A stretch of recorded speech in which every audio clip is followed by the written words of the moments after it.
இயேசு சொன்னார் யோவான் 11:25, நானே உயிர்த்தெழுதலும் நானே ஜீவனுமாய் இருக்கிறேன். இயேசுவே உயிர்த்தெழுதல், இயேசுவே ஜீவன். 1 தீமோத்தேயு 6:14 வேதம் கூறுகிறது, எல்லாவற்றையும் உயிரோடு இருக்க செய்கிற தேவன். ஆகவே தைரியமாக இருங்கள். என்றும் உங்களை ஆண்டவர் உயிருள்ளவர்களாக, உயிரை கொடுக்கிறவர்களாக, ஜீவனை கொடுக்கிறவர்களாக அவர் உங்களை பலப்படுத்த விரும்புகிறார். Let not your heart be troubled. Let not your heart be troubled. இந்த உலகம் யோவான் 10:10 படி நம்மை கொல்ல வருகிறது, நம்மை அழிக்க வருகிறது, நம்மிடம் திருட வருகிறது. இதுதான் உலகம். ஏனென்றால் இந்த உலகத்திற்கு அதிபதியான பிசாசானவனுடைய குணாதிசயம் அது, அவனுடைய இருதயம் அதுதான். ஆனால் ஆண்டவரோ நம் ஒவ்வொருவருக்கும் ஜீவனை கொடுக்க வந்தார், நம்மை ஜீவன் உள்ளவர்களாக வைக்கும்படியாக வந்தார். ஆகவே நமக்கு ஜீவன் உண்டு, நாம் பிழைப்போம். எவ்வளவு தூரம் பிசாசு நம்மை அழிக்க சாபத்தை கொண்டு வந்து கொண்டிருக்கிறானோ அவ்வளவு தூரம் கர்த்தருடைய பிள்ளைகளை ஆண்டவர் அதிகமாக உயர்த்தி கொண்டே போவார், அதிகமாக ஜீவனை கொடுத்து கொண்டே போவார். உங்களுக்குள் இருப்பது உங்களுடைய ஜீவன் அல்ல, இயேசுவின் ஜீவன். ஆகவே நாம் அவருக்காகவே காத்திருப்போம். நம்முடைய பலத்தை உபயோகப்படுத்தவே மாட்டோம், பேசாமல் இருப்போம், கர்த்தரை ஸ்தோத்திரித்து கொண்டே இருப்போம். வரப்போகும் பெரிய உயர்விற்காக ஆண்டவரை ஸ்தோத்திரித்து கொண்டே இருப்போம். அவர் நம்மை உயிர்ப்பிப்பார், நம்மை உயர்த்துவார், நம்மை கனம் பண்ணுவார். அதன் மூலம் இயேசுவின் ராஜ்யம் தேசத்திலே கட்டப்படும். 1985 வருடத்தில் காருண்யா பல்கலைக்கழகத்தை நீ கட்டு என்று சொன்னார். அதை என் தந்தை அறிவித்தார். முதலாவது நடந்தது என்ன? கிட்னி செத்து போனது. அதற்குள் கிறிஸ்தவ பத்திரிகைகள் எல்லாம், அப்பெல்லாம் யூடியூப் கிடையாது, அவங்க எல்லாம் எழுதிட்டாங்க, சகோதரன் தினகரன் மரித்து போனார். சும்மா உயிரோடு இருக்கிறார், உயிரோடு இருக்கிறார்னு சொல்றாங்க. இங்க செத்துக்கிட்டு இருக்கிறோம். கிட்னி செத்து போச்சு. மறுபக்கம் கர்த்தர் சொன்னாரே, யூனிவர்சிட்டி கட்டப்படும் என்று சொன்னாரே, அதை நிறைவேற்ற வேண்டுமே, பலன் கூட இல்லையே என்று தவித்து கொண்டிருந்தோம், தனிமையில் தவித்து கொண்டிருந்தோம். யாரும் உதவி செய்ய முடியல. எல்லாம் வந்து அழுதாங்க, எங்களோட இருக்கிறவங்க அழுதாங்க, அவ்வளவுதான் செய்ய முடிஞ்சது. ஆனால் ஆண்டவர் இயேசு ஒரு நாள் என் தந்தையுடைய பிறந்த நாள் அன்று தோன்றினார். அவரே உயிர்த்தெழுதல். நாம் சாகும் நிலைமையில் இருக்கக்கூடும், ஆனால் இயேசு உயிரோடு இருக்கிறார். அவர் நமக்குள் இருந்தால் போதும். அவர் நமக்குள் இருக்கிறார் என்று எத்தனை பேர் விசுவாசிக்கிறீர்கள்? உயிருள்ள ஆண்டவர் எனக்குள் இருக்கிறார், அது போதும். என் உறுப்பு செத்து போனாலும் பரவாயில்லை, நான் செத்தாலும் அவர் என்னை பிழைக்க வைப்பார். ஆண்டவர் வந்து சொன்னார், என் மகனே, இனிதான் ஆரம்பம் வரப்போகிறது, இனிதான் ஆரம்பம் வரப்போகிறது. நானே ஆரம்பம், நானே புதிய ஆரம்பம், நானே எதிர்காலம், நீ தைரியமாயிரு என்று சொன்னார். என்ன ஆச்சரியம்! அதே மாதத்திலே என் தந்தைக்கு புதிய கிட்னி கிடைத்தது. ஆண்டவர் அற்புதமாக அறுவை சிகிச்சையை ஆசீர்வதித்தார். 28 வருடம் அது செயல்பட்டது. அப்பொழுது ஆண்டவர் வந்து சொன்னார், என் அருமை மகனே, நீ எவ்வளவு தூரம் தூற்றப்படுகிறாயோ, எவ்வளவு தூரம் பொறாமையினால் உனக்கு விரோதமாக பொய்யான காரியங்களை சொல்லுகிறார்களோ, அவர்கள் சொல்ல சொல்ல சொல்ல பிலேயாம் முயன்றது போல அவர்கள் முயற்சி செய்யும் பொழுது நான் உன்னை ஆசீர்வதிக்கவே ஆசீர்வதிப்பேன். The more the words come, the more the curses come, the more the false allegations come, just keep quiet. நீ பேசாமல் இரு, நான் உனக்காக பேசுவேன், நான் உயிருள்ளவராக வெளிப்படுவேன், நானே உன்னை உயிருள்ளவனாக எழுப்புவேன் என்றார். கூடுதலாக ஆசீர்வாதம் வரும் வரும் வரும் என்று சொன்னார். அப்படியே ஆண்டவர் செய்திருக்கிறாரா இல்லையா? இன்று காருண்யா பல்கலைக்கழகம் 45,000 மாணவ மாணவிகளை பயிற்று வைக்கும்படியாக ஆண்டவர் கிருபை செய்திருக்கிறார். அதில் எத்தனை ஏழை பிள்ளைகள் வந்து இலவசமாக படிக்கும்படியாக ஆண்டவர் கிருபை செய்திருக்கிறார். என்னோட பேர் சுவாதி. நான் வந்து கடலூர் மாவட்டத்தில் இருக்க ஒரு வில்லேஜ்ல இருந்து தான் வந்திருக்கேன். என்னோட ஸ்கூல் ஸ்டடீஸ் எல்லாமே வந்து பாத்தீங்கன்னா கடலூரே எல்லாமே முடிஞ்சிருச்சு. நான் வந்து 9th ஸ்டாண்டர்ட் படிக்கும் போது தான் வந்து எங்க வில்லேஜ் வந்து சீஷா டியூஷன், ஒரு இலவச டியூஷன் வந்து வந்தது. அப்பதான் நான் அதில் போய் ஜாயின் பண்ணேன். அங்க படிச்சுதான் நான் 10th நல்ல மார்க்கும் ஸ்கோர் பண்ணேன். அப்பதான் ஐயாவை நான் முதல் டைம் பார்த்தேன். நான் 10th 480 மார்க் எடுத்தேன். அப்பதான் ஐயா வந்து என்னை ஊக்குவிதமாக எனக்கு ஒரு அமௌண்ட்டும் ஒரு தொகை கொடுத்தாங்க.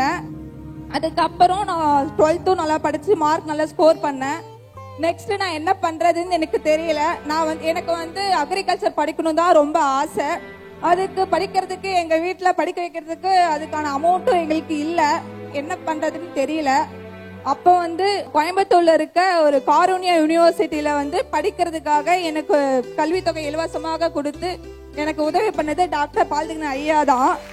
அதனால இப்ப வந்து நான் இப்பதான் முடிச்சேன். இப்ப வந்து நான் பிடெக் அக்ரிகல்ச்சர் இன்ஜினியரிங் முடிச்சிருக்கேன். இப்ப நான் ஒரு கிராஜுவேட். அதுக்கு முக்கிய காரணமே ஐயா மட்டும் தான். சுவாதி, எனக்கு மிகப்பெரிய பெருமை. நீ ஈஷா டியூஷன் சென்டர்ல படிச்சு காரூனியால ஃபுல் ஸ்காலர்ஷிப்ல பிடெக் அக்ரி முடிக்கும்படியாக மிகுந்த முயற்சியோடு அவள் தன் படிப்பை தொடர்ந்து இன்னும் PhD வரைக்கும் நீ படிக்கணும். God willing, someday you will become a professor. God bless you. மணிப்பூர்ல இருந்து வாலிப பிள்ளைகள் இப்பொழுது இலவசமாக படித்துக் கொண்டிருக்கிறார்கள். எத்தனை பேர் உலகமெல்லாம் என்று ஜொலித்துக் கொண்டிருக்கிறார்கள். நிச்சயமாகவே ஆண்டவர் உயிருள்ளவர். உங்களுக்குள் இருக்கிறவர் உங்களை பிழைக்க வைக்கும்படியாக உங்களோடு இருக்கிறார். தைரியமாக இருங்கள். அறிஞர் அண்ணா என்று ஒருவர் இருந்தார்.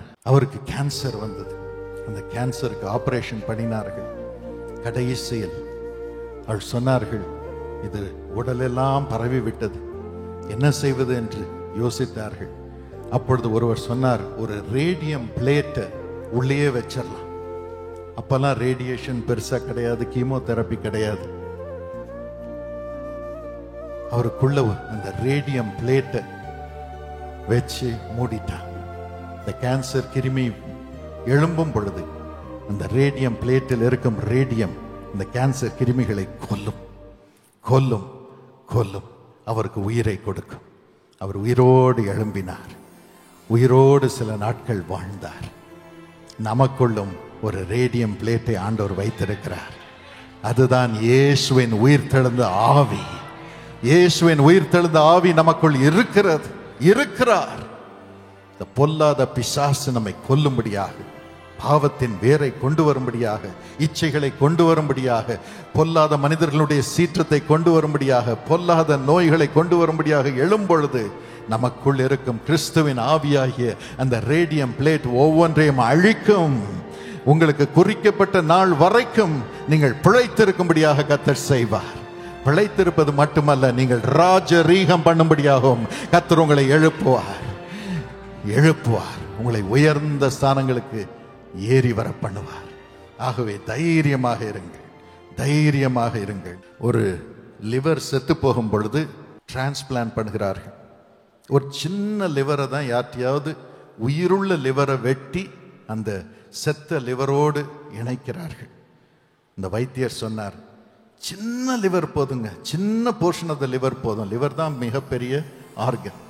ஆனால் அதுக்கு வேண்டியது ஒரு சின்ன உயிருள்ள லிவர். அது செத்த லிவரோடு இணைத்து விட்டால் அந்த முழு லிவருக்கும் உயிர் வந்துவிடும். அந்த மனிதன் வாழ்ந்து விடுவான். நமக்கு சின்ன லிவர் இல்லை, இயேசு தம்மே பலியாக சம்பூர்ணமாக நமக்கு கொடுத்திருக்கிறார். அப்ப எவ்வளவு பெரிய உயிர்த்தெழுதல் நமக்கு இருக்கும். ஆகவே தைரியமாக இருக்கு. இந்த மகிமையை கர்த்தர் நம் ஒவ்வொருவருக்கும் என்று தருகிறார். எனக்கும் தருகிறார், எனக்கு தருகிறார். ஆகவேதான் நான் உங்களை விட அதிகமாக உற்சாகமாக இருக்கிறேன். Thank you Jesus, we give you all the glory. Thank you Lord, thank you Lord, thank you Lord. முதலாவது ஆண்டவர் நம் ஆத்துமாவை உயிர்ப்பிக்கிறார். ஆத்துமா தான் எல்லாவற்றையும் விட மிகவும் விலை உயர்ந்தது. ஆத்துமா தான் மிகவும் கேடுள்ளதாக மாறிவிடுகிறது. இருதயம் மகா கேடுள்ளதாக மாறிவிடுகிறது. ஆனால் ஆண்டவர் அந்த இருதயத்தை உயிர்ப்பித்து அவர் வாழும் இருதயமாக, உயிரோடு இருக்கும் இருதயமாக, உயிரோடு இருக்கும் ஆவியாக, ஆத்மாவாக மாற்றுகிறார். அதான் அவர் செய்கிற முதல் ஆசீர்வாதம். நம்ம ஆத்மா சரியா இருந்தா எல்லாம் சரியா இருக்கும். உன் ஆத்மா வாழ்கிறது போல நீ எல்லாவற்றிலும் வாழ்ந்து சுகமாயிரு. சுகம் வரும், செழிப்பு வரும். எப்போ? ஆத்மா சரியா இருந்தா. ஆகவே ஆண்டவர் ஆத்மாவை உயிர்ப்பிக்கிறார். எபேசியர் 2:1 வாசித்து பாருங்கள். அக்கிரமங்களினாலும் பாவங்களினாலும் மரித்தவர்களாய் இருந்த உங்களை ஆண்டவர் உயிர்ப்பித்தார். அக்கிரமங்கள்ல செத்துக்கிட்டு இருந்தேன், நானு பாவங்கள்ல செத்துக்கிட்டு இருந்தேன். ஆனால் ஆண்டவர் என்னை உயிர்ப்பித்தார். இந்த ஊழியத்திலே வந்த தேவனுடைய வார்த்தையினால் ஒவ்வொரு வாரமும் ஒவ்வொரு நேரமும் ஆண்டவர் என்னை வசனத்தினால் உயிர்ப்பித்துக் கொண்டே இருந்திருக்கிறார். ஆத்துமாவை உயிர்ப்பித்திருக்கிறார். எபிரேயர் 12:1 வாசித்து பாருங்கள். பாவம் நம்மை நெருக்குகிறது. வெளியே போனாலே பாவம் நம்மை நெருக்குகிறது. கண்களின் இச்சை, மாம்சத்தின் இச்சை, ஜீவனத்தின் பெருமை வருகிறது. எப்படியாவது இவனை கொன்றுவிட வேண்டும், இவளை கொன்றுவிட வேண்டும், இந்த ஆத்மாவை கொன்றுவிட வேண்டும் என்று 1 பேதுரு 2:11 கூறுகிறது. நம் ஆத்மாவுக்கு விரோதமாக அது போர் செய்கிறது. ஆனால் ரோமர் 6:23 படி பாவத்தின் சம்பளம் மரணம், தேவனுடைய கிருபை வரமோ நம்முடைய கர்த்தராகிய இயேசு கிறிஸ்துவினால் உண்டாகும் நித்திய ஜீவன். ஒரு பக்கம் பாவம் நம்மை நெருக்க வருகிறது, மறுபக்கத்திலே நித்திய ஜீவனை கொடுக்கும்படி கிறிஸ்துவின் கிருபை வருகிறது. கிறிஸ்துவின் உயிர்த்தெழுதலின் வல்லமை வருகிறது. நம் ஆத்மாவை அது காப்பாற்றுகிறது. ரோமர் 8:11 கூறுகிறது, இயேசுவை மரித்தோரிலிருந்து எழுப்பினவருடைய ஆவி உங்களில் வாசமாய் இருந்தால் சாவுக்கு எதுவான உங்கள் சரீரங்களையும் அவர் உயிர்ப்பிப்பார். பல வருடங்களுக்கு முன்பதாக, நான் ஒரு 22 வயது எனக்கு இருக்கும் என்று நம்புகிறேன். 41 வருஷத்துக்கு முன்னால் ஒரு கூட்டத்தில் வேலூரில் கர்த்தருடைய வார்த்தையை அறிவித்துக் கொண்டிருந்தேன், பொதுக்கூட்டம். அப்பொழுது அங்கு கடைசியில் நான் சொன்னேன், இப்பொழுது இயேசு உங்கள் உள்ளத்தில் வருகிறார், பாவ பழக்கங்களை எல்லாம் விட்டுவிடும்படியாக அவரிடம் உங்கள் வாழ்க்கையை ஒப்புக்கொடுங்கள். யார் யாருக்கு சிகரெட் இருக்குதோ தூக்கி எறிங்க, மது பாட்டில் இருக்குதோ தூக்கி எறிங்க, இனி அதெல்லாம் வேண்டாம், இயேசுதான் உங்களுக்கு வேண்டும் என்று சொன்னேன். அதில் ஒரு வயோதிபர் இருந்தார், அவரும் அவருடைய மனைவியும். அவர் சிகரெட் பிடிச்சிக்கிட்டே இருப்பார். அவர் அந்த நேரத்தில் சிகரெட் குடிக்கணும்னு ரொம்ப ஆசை. அவர் இழந்து போனார். மனைவி சொன்னார்கள், அப்பா இப்பதானே சொல்றாரு சிகரெட்டை தூக்கி எறிங்க. அவர் சொன்னாரு, இவங்க அப்பா சொன்னா பரவாயில்ல, இந்த பொடியை சொல்றத போய் நான் எப்படி கேட்கறது? உங்க அப்பா வந்து சொல்லட்டும், நான் சிகரெட்டை விட்டுறேன். இந்த பொடியை என்னமோ சொல்றான், அதை போய் கேட்டுட்டு இருக்கணும்னு சொல்றேன். அவர் போய் அந்த கிரவுண்ட் ஓரத்திலே இருந்த அந்த என்ட்ரன்ஸ்ல இருந்த கடையில் சிகரெட்டை வாங்கி பற்ற வச்சார். பற்ற வச்சு புகையை விட்டார். அவருடைய உதடெல்லாம் எரிய ஆரம்பிச்சிருச்சு, பயங்கரமாக எரிய ஆரம்பித்தது. அந்த நேரத்திலே ஒரு சிலுவை வந்து அவருக்கும் சிகரெட்டுக்கும் நடுவிலே நிற்பதை பார்த்தார். அங்கேயே தூக்கி போட்டு ஓடி வந்து எல்லாருக்கும் முன்னால எனக்கு இயேசு வேண்டும் என்று அவர் வாழ்க்கை ஆண்டவருடைய கரங்களில் ஒப்பு கொடுத்தார். முழுமையாக மாறினார். என்னை பார்க்க வந்தார். இப்படிதாங்க சொன்னேன், ஆனா இயேசு வந்து என் வாழ்க்கையை மாற்றினார். உங்க வார்த்தை என்று நினைத்தேன். இல்லை இல்லை, இயேசுவின் உயிர்த்தெழுதலின் வல்லமை. அன்னையோடு 80 வயது நிரம்பிய அந்த மனிதன் எத்தனை வருஷம் சிகரெட் பிடிச்சிட்டு இருந்தார். ஒரு வினாடியில் கர்த்தர் அவரை உயிர்ப்பித்து மறுரூபம் பண்ணினார். ஆண்டவருடைய கிருபை, ஆண்டவருடைய கிருபை. பாவம் ஒரு பக்கம் வருகிறது, ஆனால் ஆண்டவருடைய உயிர்த்தெழுதலின் வல்லமை நமக்குள் வந்து கொண்டே இருக்கிறது. ஆகவேதான் அவருக்குள் நாம் பிழைத்திருக்கிறோம். ஒரு சர்க்கரை ஆலைக்கு போயிருந்தோம். அப்பொழுது அந்த கேன் சுகர் கரும்பை எடுத்து அவர்கள் பிழிந்தார்கள். பிரவுன் கலர் நிறத்திலே அந்த கரும்பு சாறு வந்தது. பார்க்கறதுக்கே அழுக்கு தண்ணி மாதிரி இருந்தது. ஆனா மறு பக்கத்தில் இருந்து ஒரு அமிலம் வந்தது. அந்த அமிலம் அந்த கரும்பு சாரோடு இணைந்தது. இணைந்தவுடன் அது தெளிந்த தண்ணீராக மாறினது. அதை கிறிஸ்டலைஸ் பண்ணும் பொழுது வெள்ளை சர்க்கரை உருவானது. வெள்ளை சர்க்கரை, மாசற்ற வெள்ளை சர்க்கரை. அதுதான் ஆண்டவருடைய கிருபை வரம். ஒரு பக்கத்தில் அழுக்கு வருகிறது, மறுபக்கத்தில் ஆண்டவருடைய உயிர்த்தெழுதலின் கிருபை வரம் வருகிறது. உயிர்த்தெழுதலின் வல்லமை வருகிறது. அது அந்த அழுக்கை மாற்றி நம்மை சுத்தமுள்ளவர்களாக, மிகவும் இனிமையானவர்களாக மாற்றுகிறது. இயேசுவை போல மாற்றுகிறது. இந்த கிருபைக்காக நாம் ஆண்டவரை ஸ்தோத்திரிப்போமா? மனதார ஸ்தோத்திரிப்போமா? இரண்டாவதாக, உடைந்த உள்ளங்களை அவர் உயிர்ப்பிக்கிறவர். ஆண்டவர் இயேசு உடைந்த உள்ளங்களை குணமாக்கவே இந்த உலகத்தில் வந்தார். இந்த உலகத்தில் எத்தனை காரியங்கள் நம் உள்ளத்தை உடைக்கிறது. எரேமியா 31:25 வாசித்து பாருங்கள். நான் விடாய்த்த ஆத்துமாவை சம்பூர்ணமடைய பண்ணி தொய்ந்த எல்லா ஆத்துமாவையும் நிரப்புவேன். பற்றாக்குறையில், வறட்சியில், வனாந்திரத்தில் நம்முடைய ஆத்துமா தவித்து கொண்டிருக்கக்கூடும். இந்த கூட்டம் முடிந்த பிறகு நான் கால் எடுத்து வெளியே வைக்கும் பொழுது நான் என்ன செய்ய போகிறேன், என் பிள்ளைங்களுக்கு எப்படி நான் காரியத்தை செய்ய போகிறேன், வேலையில் என்ன செய்ய போகிறேன் என்று நீங்கள் கலங்கி கொண்டிருக்கக்கூடும். ஆனால் ஆண்டவர் சொல்கிறார், உன்னுடைய விடாய்த்த ஆத்துமாவை நான் நிரப்புவேன். என்னுடைய உயிர்த்தெழுதலின் அற்புதங்களினால் நிரப்புவேன். தண்ணீரை திராட்சை ரசமாக மாற்றுவேன். 5 அப்பத்தை பெருகச் செய்வேன். எல்லாரும் திருப்தியாய் போகும்படி செய்வேன். உன் பிள்ளைகளுக்கு ஒரு நாளும் பற்றாக்குறை இருக்காது. அத்தனை பேரும் செழிப்போடு வாழும்படியாக நான் செய்வேன். நான் உயிருள்ள தேவன், நான் உயிர்த்தெழுந்த தேவன். தைரியமாக இருங்கள். இந்த உலகத்திலே 6 பில்லியன் மக்கள் இருக்கிறார்கள். ஆனால் இயேசுவை உண்மையாய் நேசிக்கும் மக்கள் சிலர் தான். ஆண்டவர் சிலரை வைத்துதான் உலகத்தையே கலக்குகிறார். உலகத்தையே கலக்குகிறார். 10,000 பேர் அவருக்கு தேவையில்லை, 10,000 லட்சம் அவருக்கு தேவையில்லை. ஆண்டவருக்கு வேண்டியதெல்லாம் ஒரே ஆத்துமா தான், ஒரே ஆத்துமா தான், ஒரே ஆத்துமா தான். அந்த ஆத்துமாவை நிரப்புகிறார், அந்த ஆத்மாவை நிரப்புகிறார். உலகத்தை தலை கீழாக அவருடைய அன்பினால் நிரப்புகிறார்.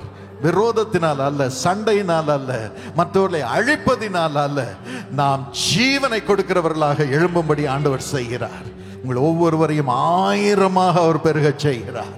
அவரால் நிரம்பி இருக்கும் ஆத்மாக்களாக ஆண்டவர் உங்களை வைத்திருக்கிறார். விட்டாய்த்த உங்கள் ஆத்மாவை ஆண்டவர் நிரப்புவார். நீங்கள் நிரம்பினால்தான் உலகம் நிரம்பும். நீங்கள் நிரம்பி வழிந்தால்தான் உலகத்திலே ஆண்டவருடைய வல்லமை விளங்கும். ஆகவே தைரியமாக இருங்கள். எலியா பாருங்கள், என் உயிரை எடுத்துக்கொள்ளும், என் ஆத்துமாவை எடுத்துக்கொள்ளும், போதும். நான் உமக்காக எவ்வளவு தியாகம் பண்ணினேன், அற்புதங்களை செய்தேன், வானத்திலிருந்து அக்னியை கொண்டு வந்தேன். ஆனா இப்ப செய்தி மேல செய்தி வருது. என்ன? உன்னை அழித்து விடுவேன். நாளைக்கு உன் தலை உன் உடம்புல இருக்காது. அதோ ராணியிட்டு இருந்து வருது. அவ எத்தனை பேரை கொன்னவ செய்தி வந்திருக்குது. அவன் சொல்லுகிறான், போதும் சாமி, போதும், என் ஆத்துமாவை எடுத்துக்கொள்ளும். நான் எவ்வளவு தூரம் உமக்காக செய்திருக்கிறேன். ஆனால் ஆண்டவர் ஒரு தூதனை அனுப்பினார். அவனுக்கு முதல்ல சாப்பாடு போட்டார். நீ முதல்ல சாப்பிடுப்பா, திருப்தியா சாப்பிடுப்பா. கர்த்தர் தம்முடைய பிள்ளைகளை திருப்தியாய் சாப்பிட வைக்கிறார். அதில் ஒரு குறையும் கிடையாது. நீங்கள் திருப்தியாய் இருந்தால்தான் மற்றவர்களுக்கு கொடுக்க முடியும். நீங்கள் திருப்தியாய் பெருகினால்தான் மற்றவர்களுக்கு கொடுக்க முடியும். அதை பிசாசு நிறுத்த முயற்சி செய்வான். பிசாசுக்கு அது வயிறு எரியும். ஆனால் கர்த்தர் அதன் நிமித்தம் உங்களை ஆசீர்வதித்துக் கொண்டே போவார். ஏனென்றால் நீங்கள் வாழ்வது உங்களுக்காக அல்ல. நீங்கள் வைத்திருக்கும் ஆசீர்வாதம் எல்லாம் உங்களுக்காக அல்ல. அதை அனுபவிக்க உங்களுக்கு நேரமே இருக்காது. நாங்கள் பாருங்கள், ஓடிக்கொண்டே இருக்கிறோம், ஓடிக்கொண்டே இருக்கிறோம். எதற்காக? ஜனங்களுக்கு ஊழியம் செய்வதற்காக. ஒன்றையும் அனுபவிக்க எங்களுக்கு நேரமும் கிடையாது, எங்களுக்கு அதன் மீது ஆசையும் கிடையாது. எங்களுக்கு வேண்டியதெல்லாம் இயேசு சொல்வதை செய்ய வேண்டும், ஜனங்களை உயிர்ப்பிக்க வேண்டும், ஜனங்களை பராமரிக்க வேண்டும், ராஜாக்களுக்கு கர்த்தருடைய வார்த்தையை கொடுக்க வேண்டும். அதற்காக தான் ஓடிக்கொண்டே இருக்கிறோம், கர்த்தருடைய சித்தத்தை நிறைவேற்றுவதற்காக. ஆனால் ஆண்டவர் அதற்கு நம்மை நிரப்புகிறார். வேத வசனத்தினால் நிரப்புகிறார், தீர்க்க தரிசன வார்த்தையினால் நிரப்புகிறார், ஆவிக்குரிய பலனால் நிரப்புகிறார். இல்லை என்றால் எழுந்து போகவே முடியாது. ஆண்டவர் வந்து சொன்னார், எலியா நீ போகணும்பா, 40 நாள் பிரயாணம் பண்ணணும்பா. அந்த ராணிக்கு அவள் சொன்ன வார்த்தைக்கு விரோதமாக நீ தீர்க்க தரிசனம் உரைக்க வேண்டும். நீ தீர்க்க தரிசனம் உரைத்தால்தான் அதன் மூலமாக அடுத்த ராஜா வருவார், அடுத்த ராஜா வருவார், அடுத்த தீர்க்கதரிசி வருவார். இந்த தேசத்திற்கு மட்டுமல்ல, எதிரி தேசத்திற்கும் நீ சொல்லும் தீர்க்க தரிசனத்தின் மூலமாக தான் சரியான ராஜா வருவார். அவர் பெயரையும் நீ சொல்லுவாய், ஆசகேலின் பெயரை சொல்லுவாய். நீ தீர்க்க தரிசனம் உரைக்க வேண்டும். அதற்கு நீ முதலாவது சாப்பிடு, பலப்படு, எழுந்து நட, எழுந்து நட, எழுந்து நட. ஆம் பிரியமானவர்களே, அவருடைய உயிர்த்தெழுதலின் வல்லமை நம்மை ஓடச் செய்கிறது. ராஜாக்களுக்கு தீர்க்க தரிசனம் உரைக்க வைக்கிறது, தேசங்களுக்கு தீர்க்க தரிசனம் உரைக்க வைக்கிறது, ஜாதிகளுக்கு தீர்க்க தரிசனம் உரைக்க வைக்கிறது. ஆண்டவருடைய வல்லமையினால் அவருடைய பிள்ளைகளுக்கு தீர்க்க தரிசனம் உரைக்க வைக்கிறது. வெளிப்படுத்தின விசேஷம் 10:7-11 படி அந்த கிருபையை கர்த்தர் எலியாவுக்கு கொடுத்தார். கர்த்தர் அவனை ராஜாக்களை அபிஷேகம் பண்ணும்படி உயர்த்தினார். அதே கிருபையை கர்த்தர் உங்களுக்கும் தருவார், உங்களுக்கும் தருவார். நான் சின்னவன் என்று நீங்கள் சொல்லலாம், ஆனால் சின்னவனை தான் ஆண்டவன் 1000 பெருகச் செய்கிறார். சிறியவனை புழுதியில் இருந்து எடுத்து அவர் ஜாதிகளுக்கு தகப்பனாக வைக்கிறார். ஆகவே நாம் நம்மையே தாழ்த்துகிறோம், வெறுமையாக்குகிறோம். அப்பொழுது ஆண்டவருடைய உயிர்த்தெழுதலின் வார்த்தை, தீர்க்க தரிசன வார்த்தை, ஜீவனுள்ள வார்த்தை நம்மை நிரப்புகிறது. ராஜாக்களுக்கு தீர்க்க தரிசனம் உரைத்து ராஜாக்களை பதவியில் அமர்த்த வைக்கிறோம். ஆனால் நம்முடைய வேலையோ ராஜாதி ராஜாவை கோடிக்கணக்கான ஜனங்களுடைய இருதயத்திற்குள் கொண்டு வர செய்வதுதான். அந்த கிருபை கர்த்தர் இன்று தருகிறார்.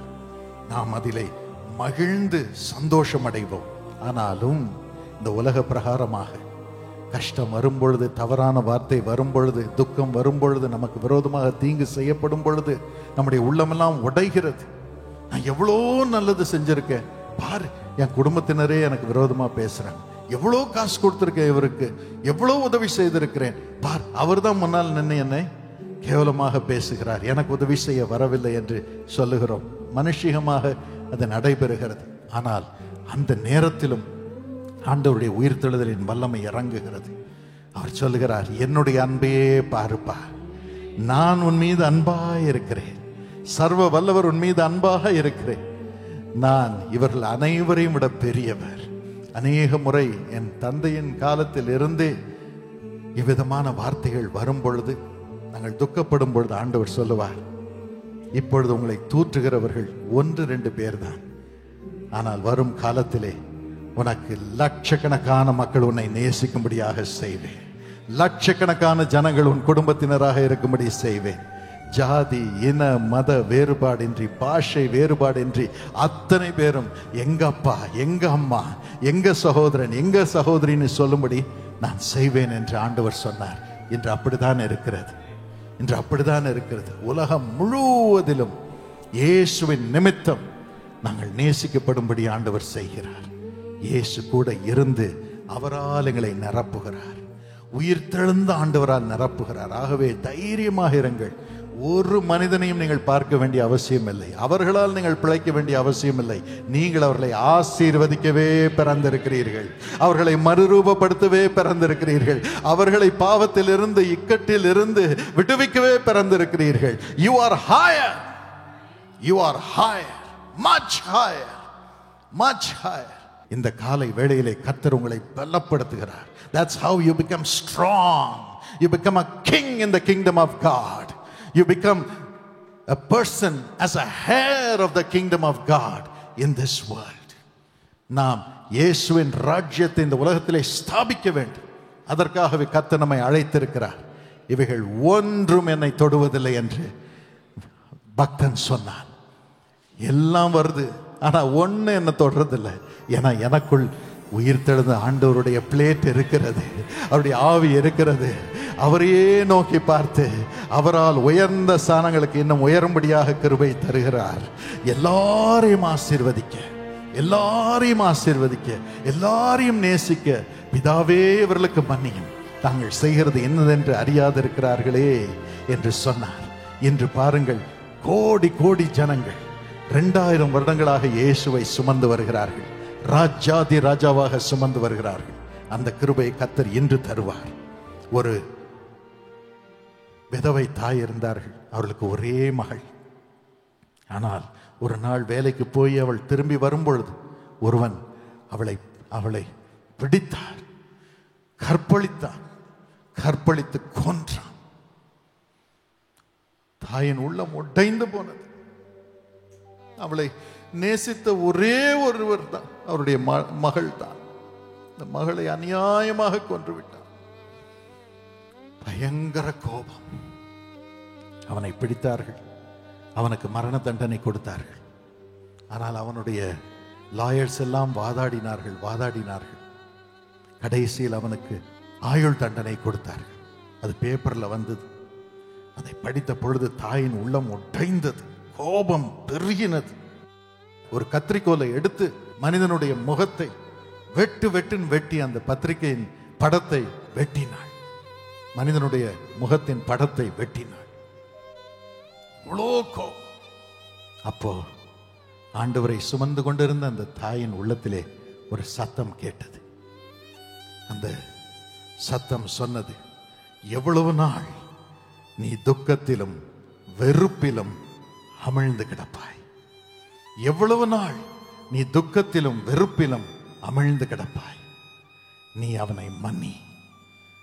நீ அவனை மன்னிக்கும் பொழுது நான் உன்னை மன்னிப்பேன். நீ அவனை மன்னிக்கும் பொழுது நான் உன்னை மன்னிப்பேன். உடனே அந்த தாய் ஒரு வேதாகம புத்தகத்தை எடுத்து அதிலே எழுதி அவள் சொன்னாள், நான் உன்னை மனதார மன்னிக்கிறேன், மனதார மன்னிக்கிறேன் என்று சொல்லி அந்த கைதிக்கு அதை அனுப்பினாள். வெகு சீக்கிரம் பதில் வந்தது. அந்த பதிலில் அவன் எழுதியிருந்தான், அம்மா, எனக்கு இந்த உலகத்தில் அன்பு காட்ட யாருமே இல்லை. உங்க மகளை கொன்னது தவறான காரியம். அதற்காக வருந்துகிறேன். என்னை தயவு செய்து மன்னியுங்கள். என்னை தயவு செய்து மன்னியுங்கள். உங்கள் அன்பிற்காக நன்றி. இனி நான் உங்களுக்கு மகனாக இருப்பேன். என்னால் முடிந்த வரைக்கும், சாகும் வரைக்கும் நான் உங்களுக்கு மகனாக இருந்து உங்களை பராமரிப்பேன் என்று எழுதி அனுப்பினான். அவளுக்குள் இருந்த உயிர் தெழுதலின் வல்லமை அந்த கொடூரனுடைய உள்ளத்தை மாற்றியது, ஆத்துமாவை மாற்றியது, வாழ்க்கையை மாற்றியது, மிகப்பெரிய வெற்றியை கொண்டு வந்தது. அதற்காக தான் கர்த்தர் நம்மை இந்த உலகத்தில் வைத்திருக்கிறார். அதற்காக தான் வைத்திருக்கிறார்.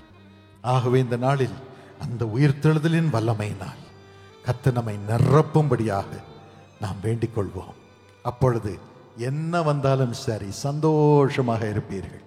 கர்த்தருக்குள் எப்பொழுதும் சந்தோஷமாக இருங்கள்னு பைபிளில் இருக்கு. அதை வாசிக்கிறது, பிரசங்கம் பண்ணுறது ரொம்ப நல்லது, நல்லா இருக்கும்.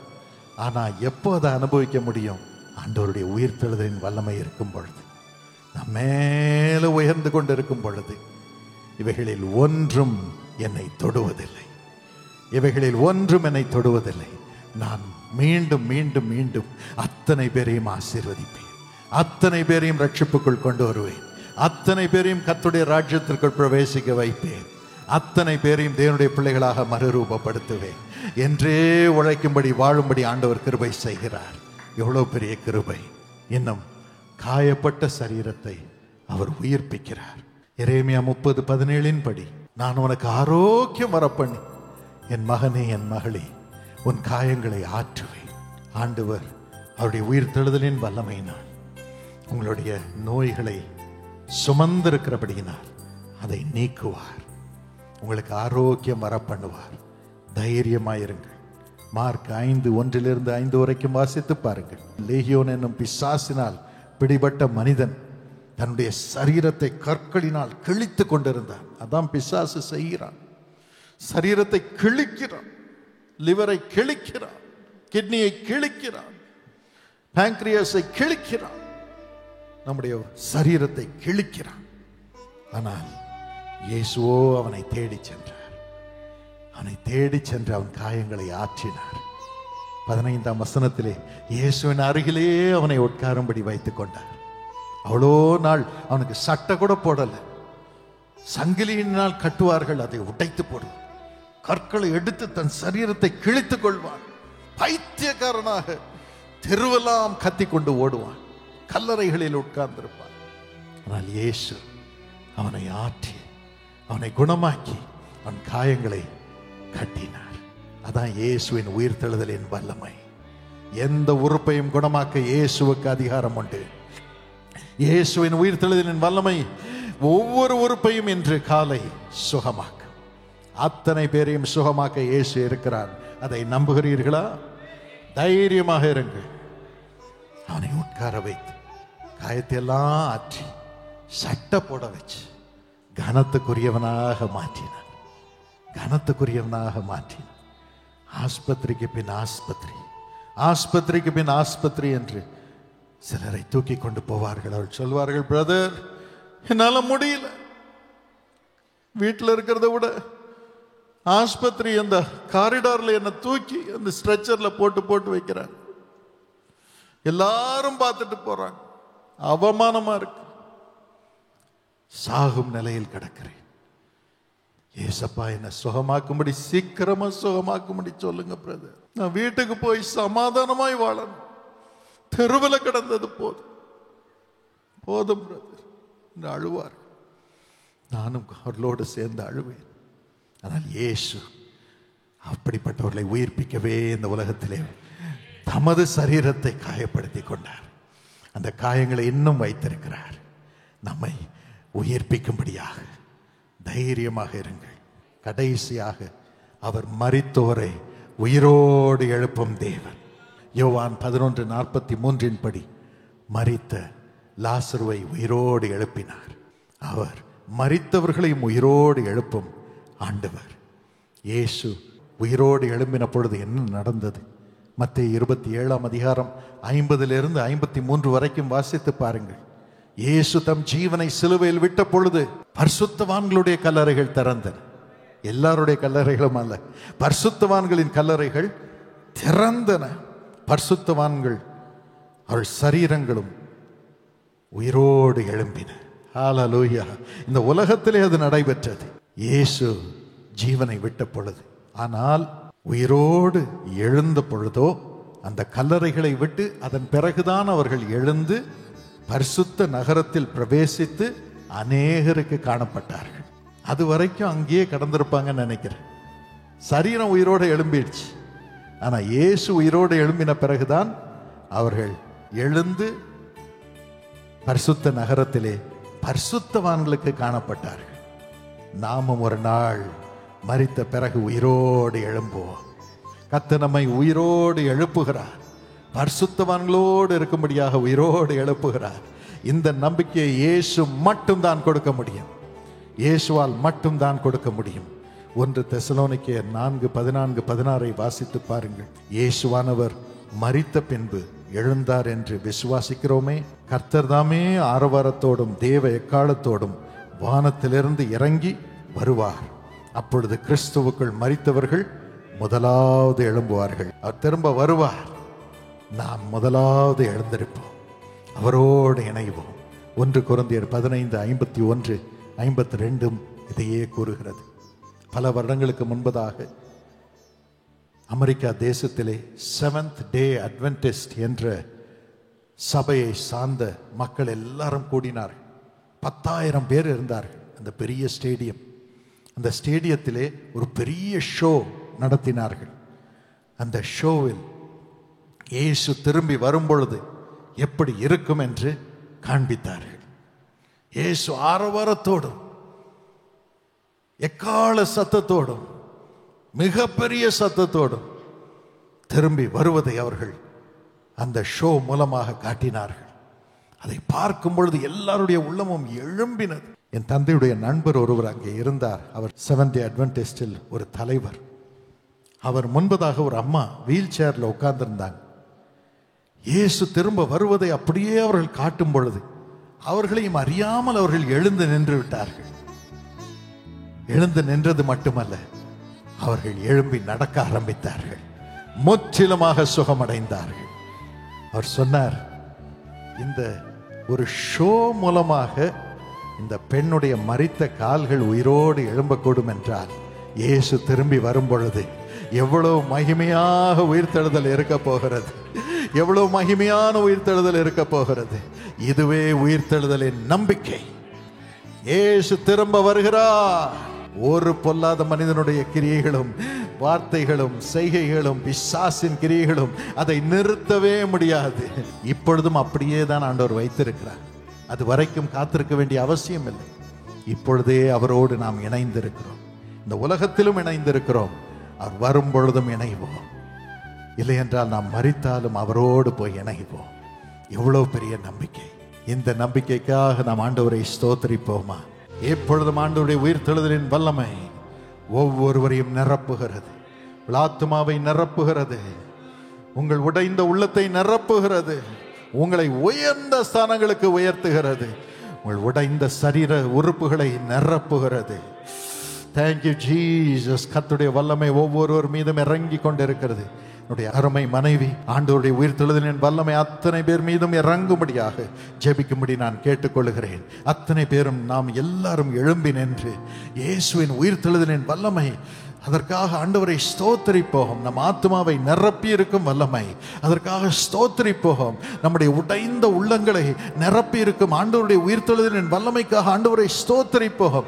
சரீர உறுப்புகளை நிரப்பும் ஆண்டவருடைய உயிர்த்தெழுதலின் வல்லமை. இன்னும் ஆண்டவர் திரும்பி வரும்பொழுது நம்மை அவரோடு இணைக்கும் அவருடைய உயிர்த்தெழுதலின் வல்லமை. அதற்காக மனதார இயேசுவை ஸ்தோத்திரிப்போமா? கொஞ்ச நேரம் ஸ்தோத்திரிப்போம். Thank you wonderful Holy Spirit. Thank you Jesus. Thank you Jesus. ஆண்டவரே, நீர் உயிரோடு இருக்கிறீரப்பா. மரியாளே என்று அழைத்தீரப்பா. முதலாக அந்த ஸ்திரீக்கு நீர் தரிசனமானீரப்பா. அதே போல மது பிள்ளைகளுக்கு தரிசனமாக மது முகத்தை காட்டும் சுவாமி, காட்டும் அப்பா.